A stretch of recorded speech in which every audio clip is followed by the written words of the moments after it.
تمہارا تو جسم بھی سچا ہے، تمہارا کردار بھی سچا ہے، تمہارے اعمال بھی سچے ہیں۔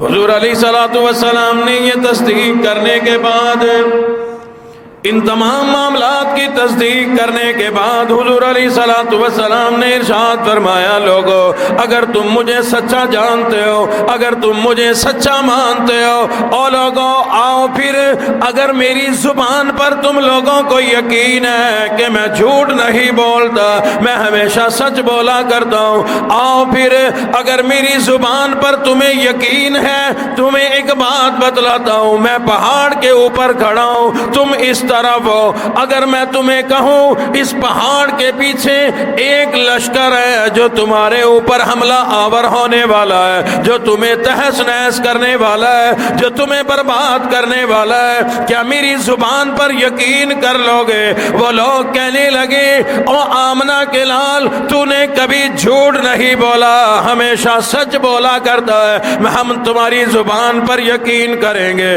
آؤ اس سے عجیب بات سنو، ابو جہل جو امام الانبیاء کا تمام زندگی کا دشمن بنا، جان کا دشمن بنا، آگے بڑھ کے کہنے لگا، او میرے بھتیجے، جو تو نے بات کی ہے کہ اس کے پیچھے لشکر ہے، ہمارے اوپر حملہ آور ہونے والا ہے، او بھتیجے میں پہاڑ کی چوٹی پہ چڑھ کے اپنی آنکھوں سے دیکھوں گا، نظر آ گیا تو ٹھیک ہے، اگر نظر نہ آیا تو میں کہوں گا میری آنکھوں کا دھوکہ ہے، تو سچا ہے۔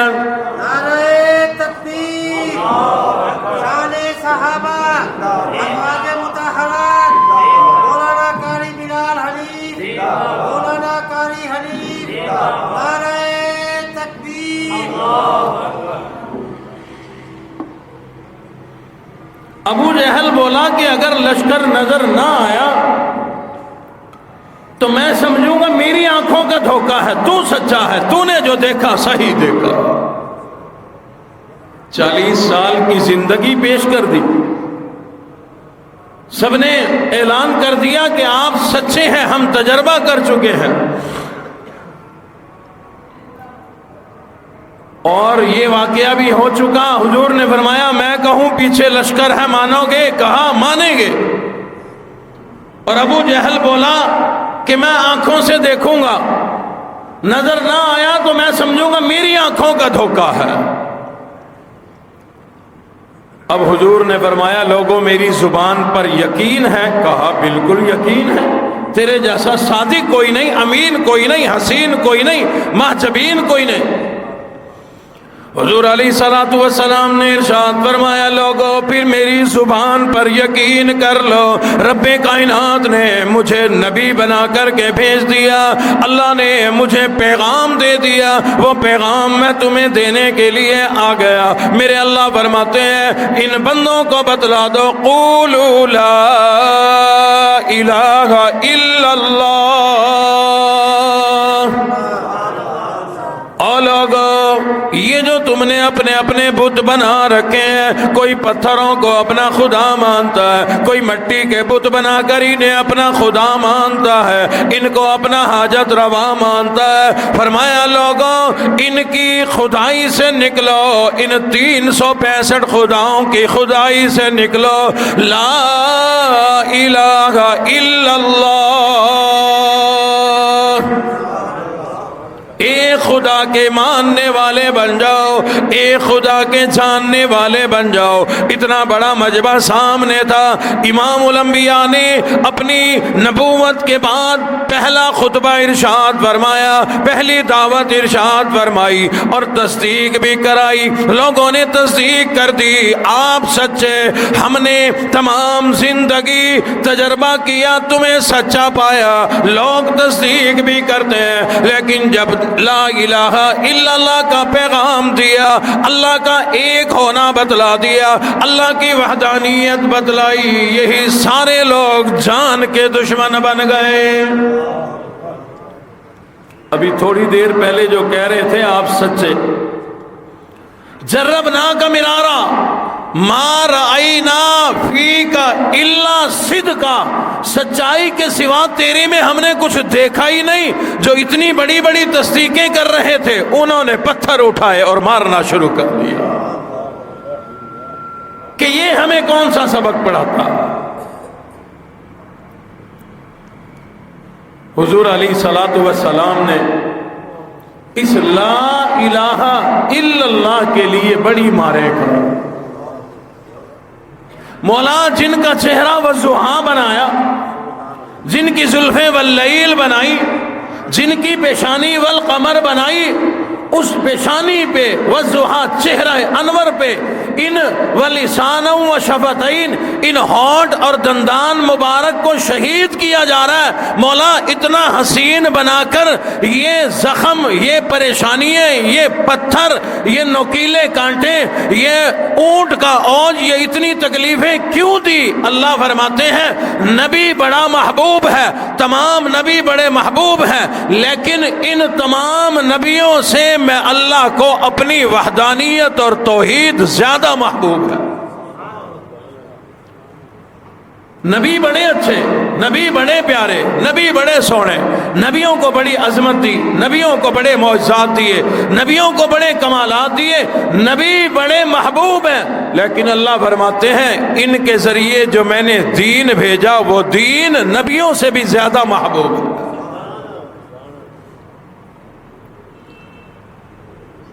اگر اس دین کے لیے اللہ اپنے محبوب ترین نبی امام الانبیاء کو تکالیف پہنچا رہی ہیں تو پتہ چلا دین پر چلنے کے لیے تکلیف آئیں گی، پریشان ہونے کی ضرورت کوئی نہیں۔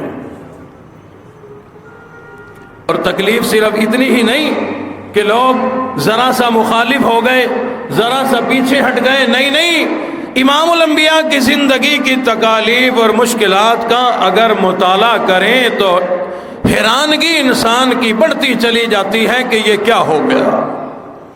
پروردگار عالم نے اس قدر عظمتیں عطا فرما کر پھر اتنی تکالیف کیوں عطا فرمائی؟ سگے چچا کھڑے ہو گئے، پتھر اٹھا کر مارنا شروع کر دیے۔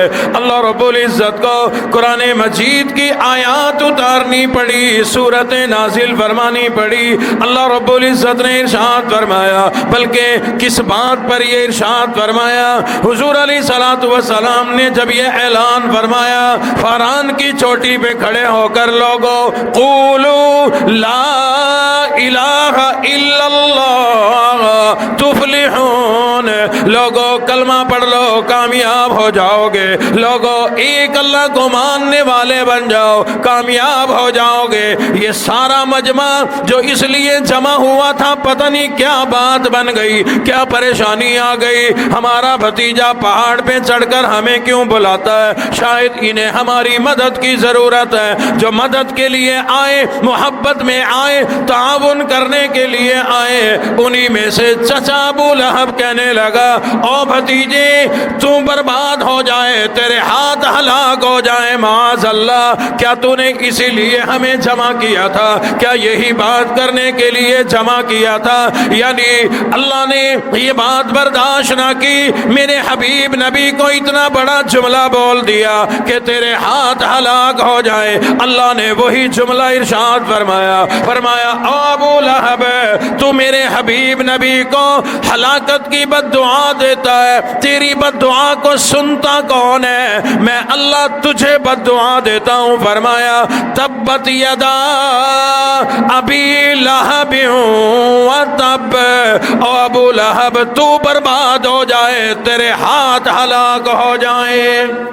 نعرہ تکبیر، شان رسالت، ختم نبوت، انبیاء کرام، صحابہ کرام، شہداء کرام، آل بیت، قاری محمد بلال علی، قاری محمد علی، نعرہ تکبیر۔ اور اللہ نے یہ جملہ کیوں ارشاد فرمایا؟ اللہ نے ہمیشہ اپنے محبوب نبی کو پریشان کرنے والوں، تکلیف دینے والوں سے بدلہ لیا، ہمیشہ بدلہ لیا۔ اور اس لیے اللہ فرماتے ہیں کسی پریشانی تکلیف میں مبتلا تو میں نے کیا نا، اپنے حبیب نبی کو میں جانوں، میرا حبیب جانے، تم کون ہوتے ہو بیچ میں آنے والے؟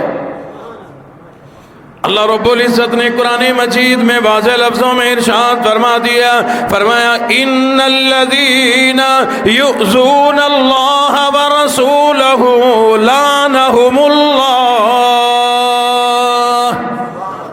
جو آدمی میرے حبیب نبی سے دشمنی کرے گا، برا بھلا کہے گا، اللہ فرماتے ہیں در حقیقت انہوں نے میرے نبی کو برا نہیں کہا، میں اللہ کو برا کہا ہے، میں اللہ سے دشمنی کی ہے۔ فرمایا جو میرے نبی سے اور میں اللہ سے دشمنی کرے گا، دنیا میں بھی آخرت میں بھی اس بندے پر میں اللہ کی لعنتیں برسیں گی، فی الدنیا والآخرہ، اللہ فرماتے ہیں دنیا میں بھی لعنت برسیں گی، آخرت میں بھی لعنت برسیں گی۔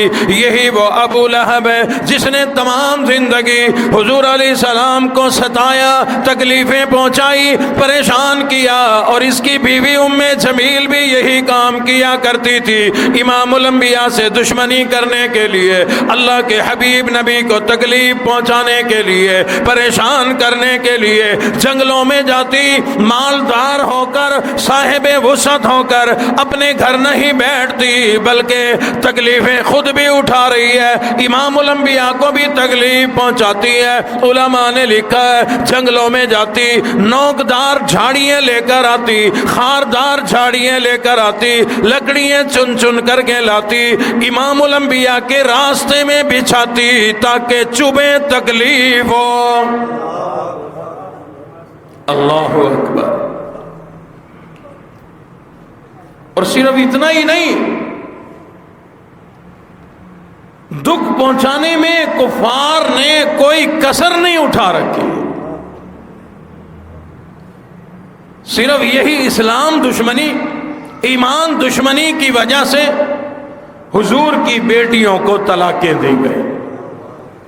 بیٹیوں والے جانتے ہیں یہ کتنا بڑا دکھ ہے، یہ کتنی بڑی تکلیف ہے، امام الانبیاء کو کتنا دکھ پہنچا ہوگا بیٹی کی طلاق اور ساتھ میں بدتمیزی کرنے پر۔ جس نبی نے غیروں کے لیے دعائیں کی، غیروں کے پتھروں کے بدلے میں پھول برسائے، جن کو بد دعائیں دینے والوں کو دعائیں دی ہوں، اس نبی کا کتنا دل دکھا ہوگا کہ اس کے لیے بد دعا کر دی۔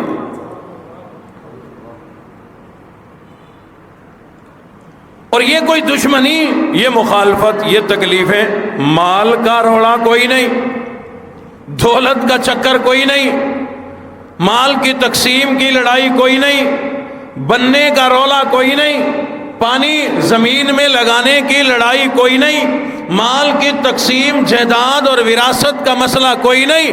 مسئلہ صرف ایک ہے کہ ہمیں ان یقول ربی اللہ، یہ کیوں سمجھاتا ہے کہ رب ایک اللہ؟ ہمارے زندگی والے رب الگ ہیں، موت والے الگ ہیں، صحت والے الگ ہیں، بیماری والے الگ ہیں، بیٹے والے الگ ہیں، بیٹی دینے والے الگ ہیں، نفع والے الگ ہیں، نقصان والے الگ ہیں، بارشوں والے الگ ہیں، آندھی والے الگ ہیں، ہمیں سکھ دینے والے الگ ہیں۔ ہمارے تو 365 بت ہیں، خدا ہیں، یہ ایک کی دعوت دیتا۔ بس اس بات کی دشمنی، اور اس دشمنی نے کہاں تک پہنچایا؟ حضور علیہ الصلوۃ والسلام اور آپ کے ماننے والے جو صحابہ اکرام تھے، ان کے ساتھ سوشل بائیکاٹ کر دیا گیا، مکہ سے نکال دیا گیا، شعب ابی طالب کے اندر محصور ہو گئے۔ پہاڑوں کے درمیان ایک گھاٹی ہے، وادی ہے، وہاں جا کر کے رہنا پڑا، اور معاہدہ لکھ کے بیت اللہ میں لٹکا دیا گیا۔ کوئی ان کے پاس گیا وہ ہمارا نہیں، کوئی ان سے خرید و فروخت کرے گا اس سے بھی سوشل بائیکاٹ۔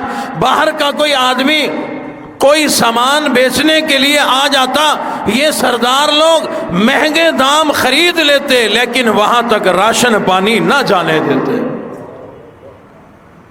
آپ سوچتے ہوں گے پھر کیا ہو گیا؟ اور 3 سال تک ایک جنگل میں، پہاڑ میں، غار میں آپ کو اگر محصور کر دیا جائے، نہ راشن جانے دیا جائے نہ آنے دیا جائے، جن لوگوں کے پاس راشن ہوگا کتنے دن چلا ہوگا؟ مہینہ، 2 مہینے، 6 مہینے، 1 سال، باقی عرصہ انہوں نے کیسے گزارا؟ تاریخ اٹھا کر کے دیکھو۔ صحابہ اکرام رضوان اللہ تعالیٰ عنہ اجمعین فرماتے ہیں کہ ہم نے شعب ابی طالب کے اندر گھاس کھا کھا کر اپنی زندگی بچائی، درختوں کے پتے کھا کھا کر ہم نے اپنی زندگی کو بچایا۔ وہاں پر ہم نے کھجوروں کی چھال کھائی، ہم نے چمڑا کھایا، ہم نے سوکھی گھاس کھا کر اپنی زندگی کو بچایا۔ ایک دن امام الانبیاء محبوب کبریا حضرت محمد الرسول اللہ صلی اللہ علیہ وسلم کی ذات اقدس ہے، جنگل کی طرف یوں نکل گئے۔ کافی دیر گزرنے کے بعد وہاں سے واپس تشریف لائے، اپنے ہاتھوں کے اندر سوکھی گھاس کی مٹھی بھری ہوئی ہے، چند تنکے خود چبا لیے، چند تنکے اپنی بیٹی فاطمہ کو دے دیے، ازواج مطہرات کو دے دیے۔ فرمایا او میری بیٹی، او میری زوجائیں، آؤ یہ کھاؤ، سوکھے تنکے کھا کر اللہ کا شکر بھی ادا کرو، کھڑے ہو کر اللہ کا قرآن سناؤ۔ یہ نہیں کہ وہاں صرف روتے رہے، ہمارے پاس روٹی نہیں، ہمارے پاس سالن نہیں، ہمارا سوشل بائیکاٹ ہو گیا، ہماری لڑائی نہیں۔ جو ہوا سو ہوا، صبر کیا، اللہ کا شکر ادا کیا کہ سوکھی گھاس تو کھانے کو مل رہی ہے۔ مورخین نے لکھا ہے اس زمانے میں وہاں جتنی عورتیں ساتھ تھیں اور عورتوں کی گود میں شیر خوار دودھ پیتے بچے تھے، ان ماؤں کی حالت یہ تھی کہ فاقے اور بھوک کی وجہ سے ان کا دودھ نہیں اترتا اور دودھ پینے والے بچے بلک رہے ہیں، اس حال میں دنیا سے جا رہے ہیں۔ 3 سال کے بعد وہاں سے اس محصوری سے اللہ رب العزت نے اپنی قدرت سے آزادی عطا فرمائی۔ 3 سال اس حال میں گزارنا معمولی بات کوئی نہیں۔ چند مہینے کا لاک ڈاؤن لگا تھا ہمارے اوپر، چند مہینوں کا، یاد ہے یا بھول گئے؟ کیا کیفیت تھی، کیا خوف تھا، کلیجے منہ کو آتے تھے۔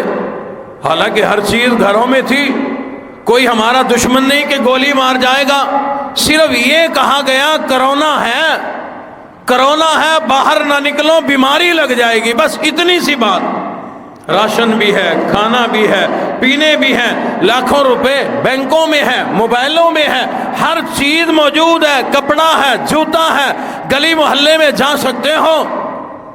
جو چاہتا تھا وہ نمازوں کے لیے بھی آتا تھا، اور جو ہمارے جیسے پہلے سے تیار تھے کہ ہماری نمازوں پہ پابندی لگ جائے، ہمیں بہانہ ملے ہم نماز نہ پڑھے، وہ بڑے خوش ہوئے۔ بہانہ مل گیا بھی کیسے جائیں، پابندی ہے۔ وہ بھی تو لوگ تھے جنہوں نے یہ پابندیاں توڑی، وہ بھی لوگ تھے جنہوں نے اس زمانے کے اندر اللہ کے گھروں کو آباد رکھا، اللہ کے گھروں میں اذانیں دی، اسی طرح سے آبادی رہی، اسی طرح سے جماعتیں ہوتی رہی۔ ان کو کیا خوف نہ تھا، ان کو کیا ڈر نہ تھا۔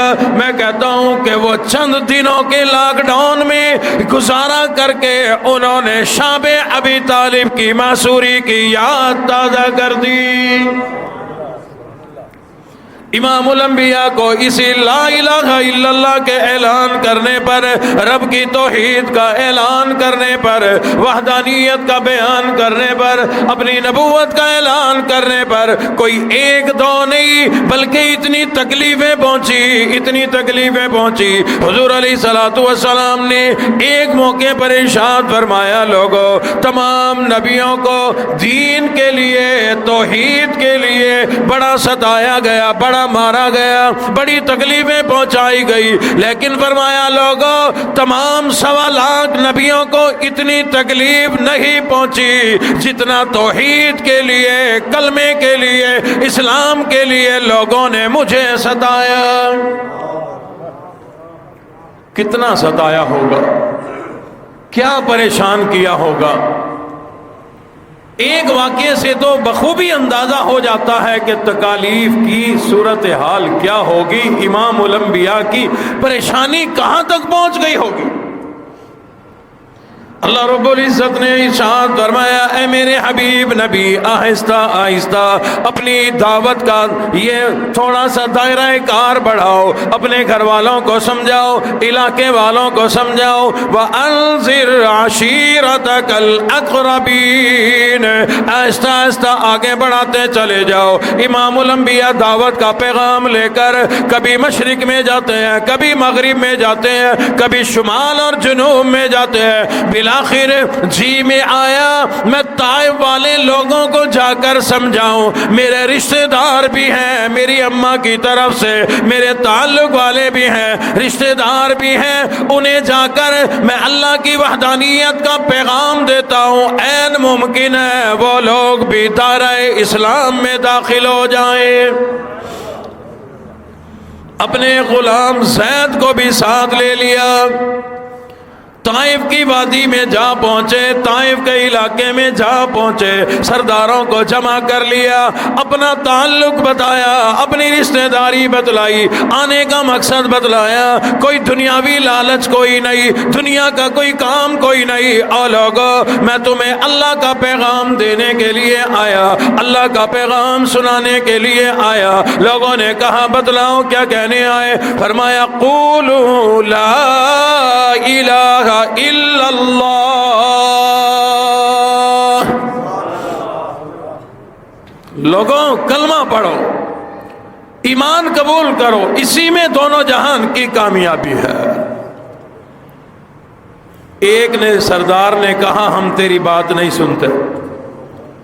وہ سردار لوگ جو آنے والوں کا خیر مقدم کیا کرتے تھے، مسافروں کی عزت کیا کرتے تھے، ایک نے کہا ہم آگے بات نہیں سنتے، اتنی کافی ہمیں۔ دوسرے نے کہا کہ ہمیں یہ نیا پیغام نہ سنا، ہمیں پریشان نہ کر۔ تیسرے نے کہا کہ بھئی تم اپنے آپ کو نبی بتاتے ہو تو بس میں خاموش ٹھیک ہوں، اگر جھوٹے ہو معاذ اللہ، اگر جھوٹے ہو تو خدا تم سے خود نمٹ لے گا، اگر سچے ہو تو میں کوئی بات نہیں کرتا، کہیں مجھ پر عذاب نہ آ جائے، اس لیے خاموشی بہتر ہے۔ حضور نے بڑا سمجھایا، وہ نہ مانے۔ بالآخر حضور نے واپسی کا راستہ لیا۔ انہوں نے عزت تو کیا دینی تھی، اس نئے لا الہ الا اللہ کے پیغام کو سن کر وہ سیکھ پا ہو گئے۔ حضور علیہ الصلوۃ والسلام جب واپسی کی طرف مڑے، انہوں نے نوجوان لڑکوں، شریر لڑکوں کو پیچھے لگا دیا، انہوں نے اپنی جھولیاں پتھروں سے بھری، ایک ایک کر کے پتھر مارنے شروع کر دیے۔ امام الانبیاء محبوب کبریا حضرت محمد الرسول اللہ صلی اللہ علیہ وسلم کی ذات اقدس کا جسم اطہر زخمی ہونا شروع ہو گیا، لہو نکلنا شروع ہو گیا، یہ لہو بہتا گیا بہتا گیا۔ ان ظالموں نے، ان شریروں نے امام الانبیاء کی مبارک پنڈلیوں پہ پتھر مارے، پتھر مار مار کر لہو لہان کر دیا، خون مبارک نکلتے نکلتے آقا علیہ الصلوۃ والسلام کے نالین مبارک میں پہنچ گیا۔ بالآخر ایک جگہ پر واپسی کرتے دوڑتے دوڑتے امام الانبیاء زخمی ہو کر بے ہوش ہو کر کے نیچے گر گئے۔ آپ کے غلام حضرت زید نے قریب آ کر اٹھایا، اپنے کندھے پہ بٹھایا، کندھوں پر اٹھا کر جتنا دوڑ سکتے تھے دوڑ لگائی۔ سامنے ایک انگوروں کا باغ ہے، حالانکہ ہے تو وہ بھی امام الانبیاء کے دشمن عتبہ ابن ربیع کا، لیکن حضرت انس فرماتے ہیں جان بچانے کے لیے اور کوئی راستہ نظر نہ آیا، میں حضور کو لے کر اسی باغ میں گھس گیا۔ نعرہ تکبیر، کلمہ طیبہ، نعرہ تکبیر، مولانا قاری بلال حنیف، مولانا قاری حنیف، نعرہ تکبیر۔ فرماتے ہیں انگوروں کی بیل تھی، میں نے ان کے نیچے جا کر حضور کو لٹایا، اس باغ کا جو مالک ہے عتبہ، جنگ بدر کے اندر اس کے ہاتھ میں جھنڈا تھا کفر کی طرف سے، اتنا بڑا دشمن، لیکن حضور کی اس حالت کو دیکھ کر اس کا دل بھی نرم ہو گیا، اپنے باغ سے نکالا بھی نہیں، چاہتا تو بدلہ لینے کا بڑا اچھا ٹائم تھا، جان لے سکتا تھا، لیکن واقعات میں لکھا ہے کہ اس کے دل میں نرمی آئی، بڑا رحم آ گیا۔ او لوگو ذرا اندازہ لگاؤ کیا زخموں کی حالت ہوگی، کیا تکلیف کی کیفیت ہوگی امام الانبیاء کی۔ حضرت انس فرماتے ہیں وہاں باغ میں لے جا کر میں نے امام الانبیاء کے نالین مبارک جو اتارنے چاہے، خون سے لت پت تھے، جسم سے چپکے ہوئے تھے، اترتے نہیں تھے، کیفیت یہ بن گئی تھی امام الانبیاء بڑی تکلیف کے حالت میں ہے۔ وہ عتبہ ابن ربی اس نے اپنے غلام عداس کو بلایا، اور عداس یہ اچھے اچھے انگور میں تجھے توڑ کر دیتا ہوں اور یہ لے کر کے جا، وہ جو زخمی پڑا ہوا ہے اس کے پاس لے جا اور جا کر کے کہہ دینا اور اللہ کے نبی ٹھیک ہے ہم نے کلمہ نہیں پڑھا، ہم نے غلامی اختیار نہیں کی، لیکن آپ کو برادری کا واسطہ، رشتہ داری کا واسطہ قبول ضرور فرما لینا۔ عداس لے کر کے گیا، پیش کر دیے، عتبہ نے دیے ہیں، کہا ہے لگتے تو کچھ نہیں، اسلام والا کلمے والی تو برادری نہیں، خونی رشتہ ہے، ہم تمہارے نانکے ہیں، اس تعلق اور رشتہ داری کا واسطہ دیا ہے کہ ٹھکرانا نہ، قبول کر لینا۔ حضور نے ایک دانہ انگور کا اٹھا کر اپنے منہ میں ڈالتے ہوئے فرمایا بسم اللہ الرحمن الرحیم، یہ پڑھا کرو کھانا کھانے سے پہلے بھی، ہر کام سے پہلے بھی، اس میں بڑی برکتیں ہیں۔ حضور نے ایک دانہ اٹھایا، بسم اللہ کہہ کے اپنے منہ مبارک میں رکھا، تو عداس کہنے لگا کہ یہ کیا ہے بسم اللہ، اس کو تو یہاں کے لوگ نہیں پڑھتے، نہیں جانتے۔ حضور نے فرمایا تم کہاں کے ہو؟ کہا میں نینوا کا ہوں، نینوا کے علاقے کا ہوں، غلام تھا اس کا وہاں پر۔ کہا اچھا یونس علیہ السلام کے علاقے کے ہو؟ وہ عداس کہنے لگا وما ادراک ما یونس، تم کیسے جانتے ہو یونس کو؟ حضور علیہ الصلوۃ والسلام نے ارشاد فرمایا وہ بھی میرے بھائی تھے، اللہ نے انہیں بھی تاج نبوت اڑا کر کے بھیجا تھا، وہ بھی اللہ کے نبی، میں بھی اللہ کے نبی۔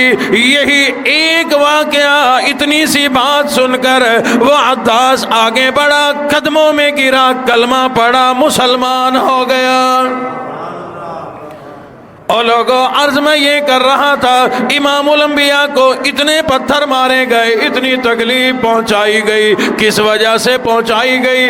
وجہ صرف ایک ہے، یقول ربی اللہ، یہ آواز کیوں لگاتے ہیں، یہ بیان کیوں کرتے ہیں، یہ دعوت کیوں دیتی ہے کہ ایک اللہ کے ماننے والے بن جاؤ، ایک اللہ پر یقین رکھنے والے بن جاؤ۔ بعد کا واقعہ حضور علیہ السلام کی خدمت میں ایک صحابی آ گئے اور عرض کرنے لگے آقا مجھے اجازت دیجئے، میں طائف میں جا کر اللہ کی توحید کا اعلان کرنا چاہتا ہوں، اللہ کی وحدانیت وہاں جا کر بیان کرنا چاہتا ہوں، لوگوں کو وہاں جا کر اسلام کی تبلیغ کرنا چاہتا ہوں، ایمان کی تبلیغ کرنا چاہتا ہوں۔ حضور علیہ السلام نے فرمایا او نوجوان جیسے تیری مرضی، لیکن اگر مجھ سے پوچھتے ہو جب میں طائف گیا تھا وہاں کے لوگوں کو میں نے وحدانیت کا اعلان سنایا، اللہ کی توحید سنائی، وہاں کے شریروں نے میری پنڈلیوں میں پتھر مارے تھے، 9 سال گزر گئے، آج بھی تڑاک تڑاک کی آواز میرے کانوں میں آتی ہے۔ نعرہ تکبیر، شان رسالت، ختم نبوت، انبیاء کرام، ابو بکر صدیق، عمر الخطاب، عثمان غنی، علی مرتضی،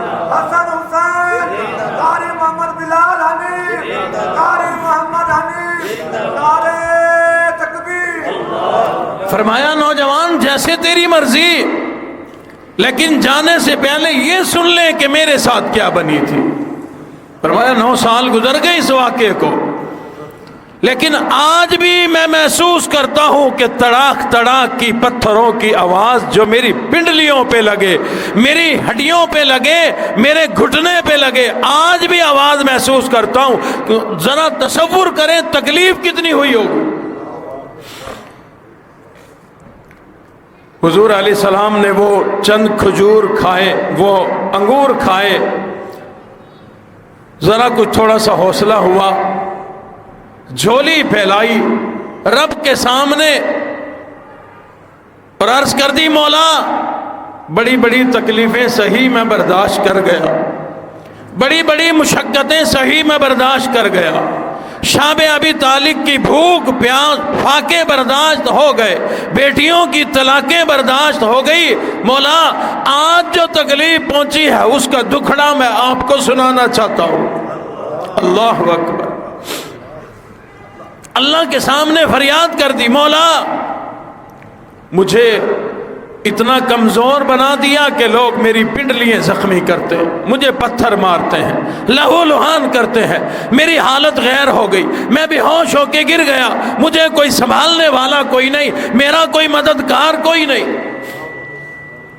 اللہ رب العزت نے اسی وقت جبرائیل کو بھیج دیا، فرشتوں کو بھیج دیا کہ جاؤ میرے محبوب نبی کے تابع ہو جاؤ، جو حکم دیں اس کی تعمیل کرو، جو بات کہیں اس پر عمل کرو۔ جبرائیل امین آ گئے، عرض کرنے لگے اے اللہ کے حبیب نبی آپ پریشان کیوں ہوتے ہیں، آپ گھبراتے کیوں ہیں، جو ہونا تھا ہو گیا، آپ حکم فرمائے، آپ ارشاد فرمائے۔ یہ 2 پہاڑوں کے درمیان طائف کا علاقہ ہے، آپ کا صرف اشارہ ہوگا، میں ان دونوں پہاڑوں کو آپس میں دبا دوں گا، ان کا قیمہ بن جائے گا، ہڈیاں پس جائیں گی، یہ تباہ و برباد ہو جائیں گے۔ عرض کر دی اے اللہ کے حبیب نبی گھبرانے کی ضرورت کوئی نہیں، یہ بارشوں والا فرشتہ میرے ساتھ ہے، اگر آپ کا حکم ہو یہ اتنی بارش برسائے، اتنی برسائے جس طرح نوح علیہ السلام کی قوم ڈوب کر ہلاک ہو گئی تھی، ان کو بھی تباہ کر دیا جائے گا۔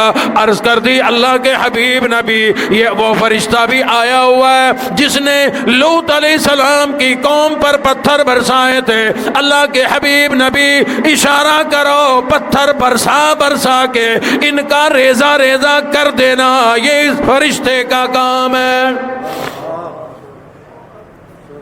رب کی طرف دیکھا، مولا مجھے یہ چیزیں نہیں چاہیے، آپ نے مجھے ان لوگوں کی بربادی کے لیے نہیں بھیجا، آپ نے ان کا قیمہ بنانے، ہڈیاں پسوانے کے لیے مجھے نہیں بھیجا، ان کو پانیوں میں ڈبونے کے لیے نہیں بھیجا، ان کو تکلیف پہنچانے کے لیے نہیں بھیجا، ان کو برباد کرنے کے لیے نہیں بھیجا۔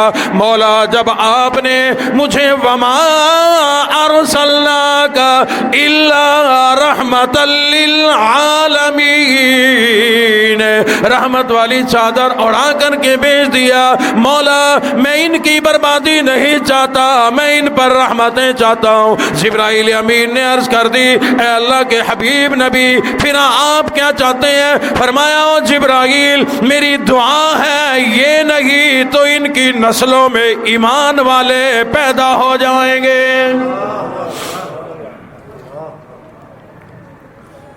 تاریخ کا مطالعہ کر کے میں عرض کیا کرتا ہوں اگر اس دن حضور بد دعا فرما دیتے، حالانکہ حضور نے جھولی پھیلا کر رب کے سامنے اپنا دکھڑا سنایا تھا، رب کے سامنے عرض کر دی تھی اللہم اشکو الیک، مولا میں اپنا دکھڑا اپنی تکلیف تجھے سناتا ہوں. انہوں نے میرے اوپر کیا کیا ظلم کیا. مجھے کمزور جانتے ہوئے, مجھے اکیلا سمجھتے ہوئے, مجھے بے سر و سامان سمجھتے ہوئے. اور لوگوں, اگر اس دن امام الانبیاء کی زبان مبارک سے طائف والوں کے لیے بد دعا نکل جاتی, اگر وہ اس دن پس جاتے, اگر وہ اس دن برباد ہو جاتے, اگر وہ اس دن تباہ ہو جاتے, تو پھر تاریخ بتاتی ہے پاکستان والوں کو اسلام نصیب نہ ہوتا. بر صغیر والوں کو اسی طائف کی وادی انہی سرداروں کے ایک شہزادے نے ہمارے بر صغیر میں اسلام پہنچایا.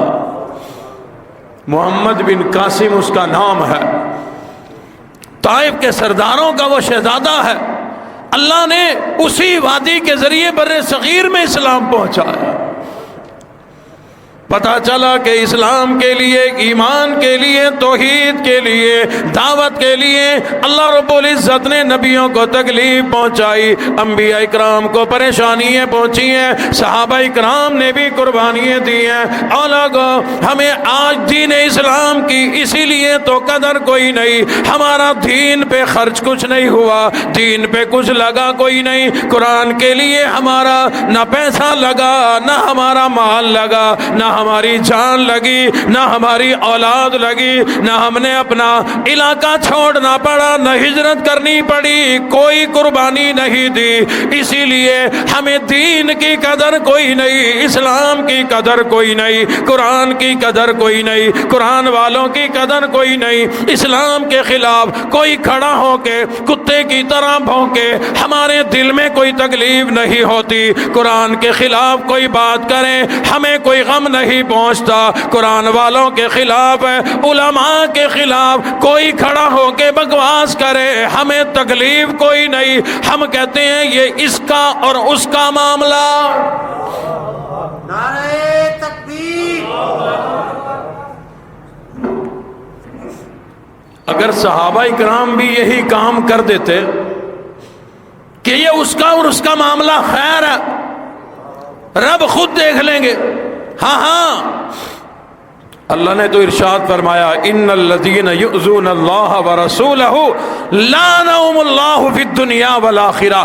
میں اللہ تو بدلہ لے ہی لیا کرتا ہوں, میں اللہ تو سب کچھ کر سکتا ہوں, لیکن اللہ فرماتے ہیں تم کس مرض کی دوا ہو. اسلام کیوں ملا, ایمان جیسی نعمت کیوں ملی, قرآن جیسا انعام کیوں ملا؟ اللہ فرماتے ہیں میری تمام کائنات میں سب سے زیادہ قیمتی میرا حبیب نبی محمد الرسول اللہ صلی اللہ علیہ وسلم ہے. اتنا بڑا قیمتی انعام تمہیں دیا تو کس لیے دیا کہ کھاؤ اور ہضم کر جاؤ. کل قیامت والے دن اللہ کی دی ہوئی تمام نعمتوں کا سوال ہوگا.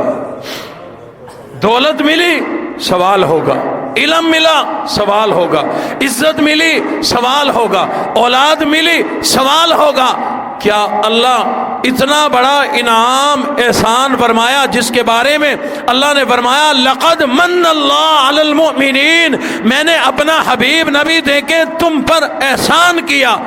کیا اللہ اس احسان کا سوال نہیں کریں گے؟ اپنے حبیب نبی کا امتی بنایا, تم اسلام کے خلاف بھی کھڑے رہے, ایمان کے خلاف بھی کھڑے رہے, قرآن کے خلاف بھی کھڑے رہے, کیا اللہ سوال نہیں کریں گے؟ ہاں کریں گے, لیکن سوچو ہم جواب کیا دیں گے.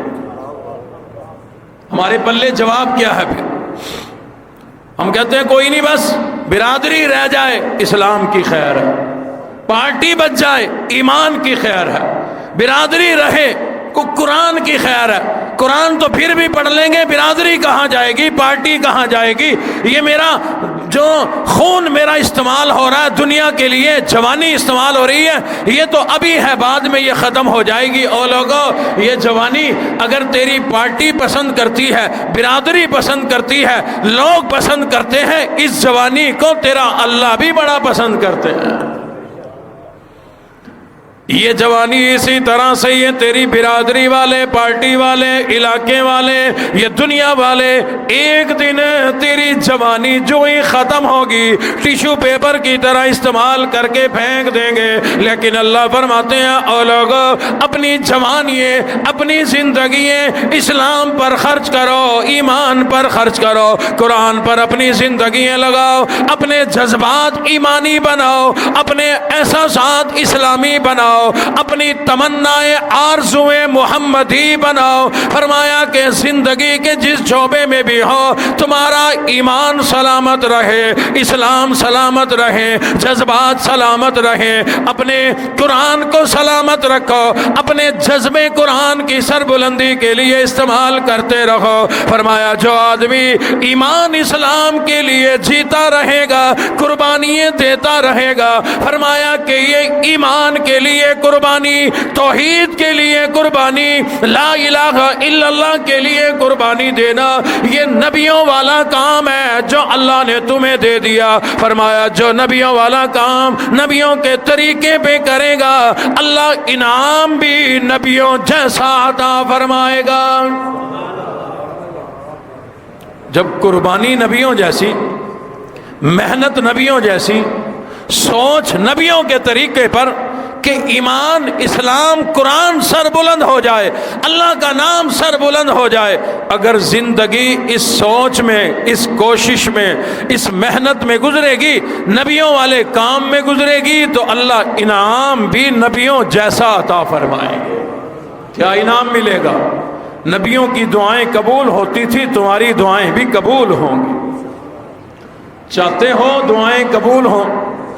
چاہتے ہو نبیوں کی طرح اللہ کے انعامات ہمیں بھی مل جائیں، امتی ہو کر ہم پر انعامات مل جائیں؟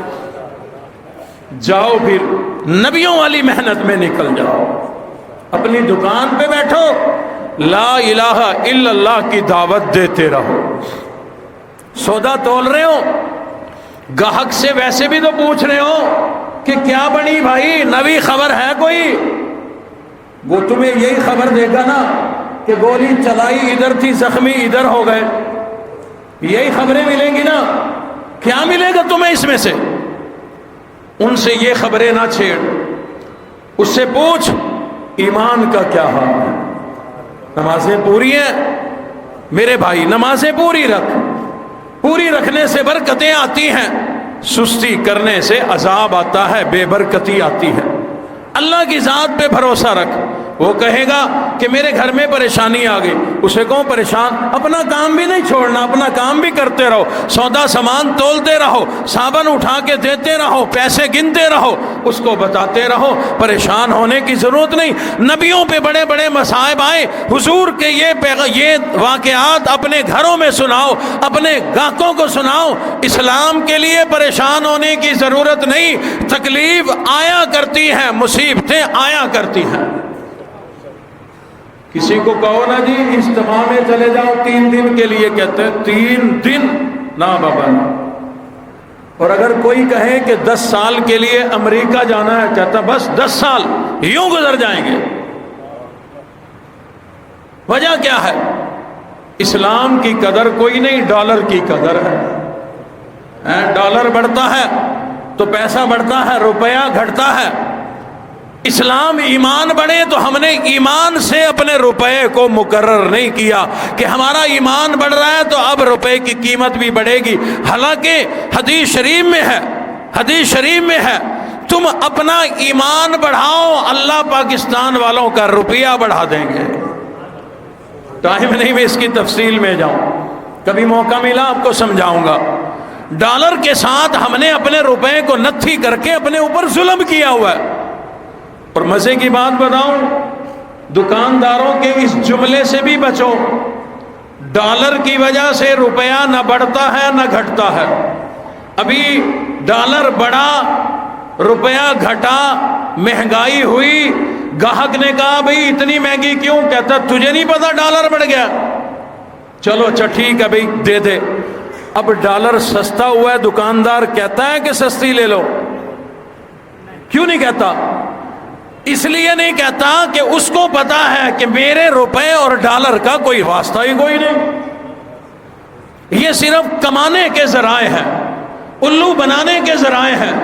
جب تک بننا چاہتے ہیں بنے رہو، اگر نہیں بننا اپنا ایمان بڑھا، اللہ تیرے روپے کی قیمت بڑھا دے گا۔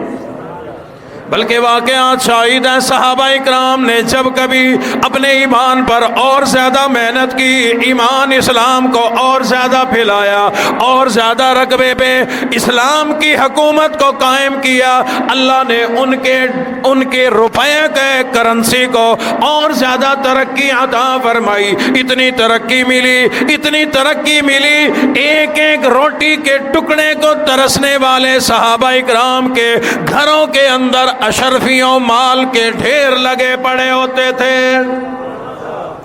صحابہ اکرام کے گھر اسٹیٹ بینک بنے ہوئے ہوتے تھے، صحابہ اکرام کے گھر UBL بینک بنے ہوئے ہوتے تھے، صحابہ اکرام کے گھر حبیب بینک بنے ہوتے تھے، صحابہ کے گھر میزان بینک بنے ہوتے تھے۔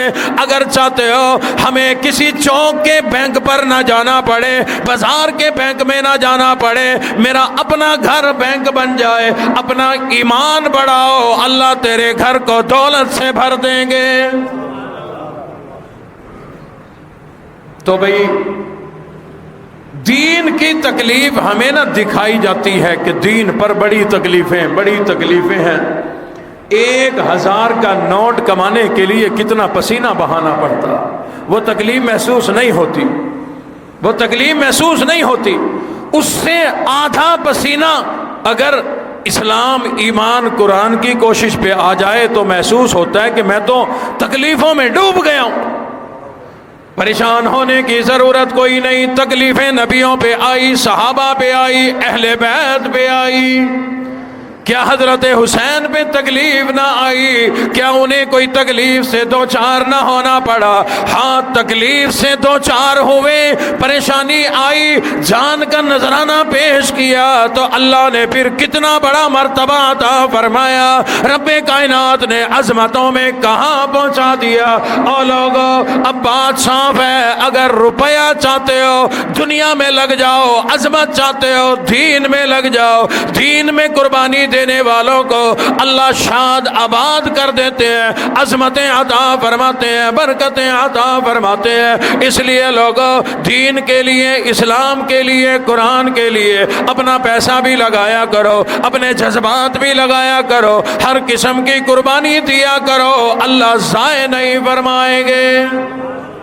اللہ رب العزت سے دعا ہے کہ ہمیں دین کے لیے اللہ قبول فرما دے، ایمان اسلام کے لیے ہمیں اور ہماری نسلوں کو اللہ قبول فرما لے۔ وآخر دعوانا ان الحمدللہ رب العالمین۔ اللہم صلی علی سیدنا و مولانا محمد وبارک وسلم وسلم علیہ۔ ربنا آتنا فی الدنیا حسنۃ وفی الآخرۃ حسنۃ وقنا عذاب النار۔ اللہم اشف مرضانا ومرضى المسلمین، اللہم اشف مرضانا ومرضى المسلمین۔ رب کائنات ہم سب کے صغیرہ کبیرہ گناہوں کو معاف فرما، ہم سب کی مشکلوں کو آسان فرما۔ اللہ ہم سب کے لیے دین پر چلنا آسان بنا دے، دین کے لیے قربانی دینا آسان بنا دے۔ پروردگار عالم ہم سب کے گھروں میں، ہم سب کی زندگیوں میں امن اور سکون کی دولت عطا فرما۔ پروردگار عالم جتنے لوگ مریض ہیں، بیمار ہیں، گھروں میں، ہسپتالوں میں ہیں، اللہ سب مریضوں کو شفائے کاملہ عاجلہ مستمرہ نصیب فرما۔ میرے سکول دور کے ساتھی ہیں بھائی فہیم اکرم لوٹھڑ صاحب، چند دن سے کچھ دل کی تکلیف ہے، سب حضرات دعا فرمائیں اللہ ہمارے اس دوست کو، بھائی کو صحت کاملہ عاجلہ مستمرہ نصیب فرمائے۔ ہمارے بڑے مرحوم بھائی طیب صاحب، ان کے نواسے ہیں، بچہ ہے 3-4 سال کا عبدالرؤف، کچھ تکلیف تھی جس کی وجہ سے آپریشن کرنا پڑا، کل آپریشن ہوا، ہسپتال میں ہے، سب حضرات دعا فرمائے اللہ اس بچے کو صحت کلی عطا فرمائے۔ اور بھی کئی مریضوں نے دعاؤں کے لیے کہا، اللہ سب مریضوں کو شفائے کاملہ عاجلہ مستمرہ نصیب فرما، ہر پریشان حال کی پریشانی کو دور فرما، غم زدہ سے غموں کو دور فرما۔ حاجی عبدالوہاب صاحب کچھ دنوں سے بیمار ہیں، اللہ انہیں صحت کاملہ عاجلہ مستمرہ نصیب فرمائے۔ ایسے ہی حاجی محمود الحسن صاحب چکی والے ان کا آنکھ کا آپریشن ہوا، اللہ رب العزت صحت کاملہ عطا فرمائے۔ مولا سب مریضوں کو شفا عطا فرما، ہر پریشان حال کی پریشانی کو دور فرما، سب کے روزی رزق میں خیر و برکتیں اور وسعتیں عطا فرما۔ یا اللہ ہم سب کو دین کی سمجھ عطا فرما، صراط مستقیم پر چلنے کی توفیق عطا فرما، ہمیں ہماری اولادوں کو نیک اور نمازی بنا۔ کئی ساتھیوں نے دعاؤں کے لیے کہا کاروبار اچھا نہیں، اللہ سب کے کاروبار میں روزی رزق میں خیر و برکتیں وسعتیں عطا فرمائے۔ بھائی عزیز الرحمان ریواڑی والے، اللہ ان کے لیے بہترین کوئی وسیع روزی کا اللہ پاک غیب سے بندوبست فرما دے۔ اور بھی جتنے لوگ ایسے ہیں جن کے روزی میں برکت نہیں، اللہ غیب سے مدد اور نصرت فرما۔ ربنا تقبل منا انک انت السمیع العلیم وتب علینا انک انت التواب الرحیم۔ قاری ظفر ملتانی صاحب تشریف لاتے ہوتے ہیں، معذور ساتھی ہیں، بیمار رہتے ہیں، کئی روز پہلے بھی فون آیا، آج بھی فون کیا تھا، انہوں نے تشریف بھی لانا تھا، شاید کسی وجہ سے نہیں آ سکے۔ بہرحال اللہ ان کو صحت تندرستی عافیت والی لمبی زندگی عطا فرمائے۔ فوجی مختار صاحب، اللہ ان کو ان کی اہلیہ کو عافیت والی لمبی زندگی عطا فرما۔ وصلی اللہ تعالی علی خیر خلقہ محمد وعلی آلہ واصحابہ اجمعین برحمتک یا ارحم الراحمین۔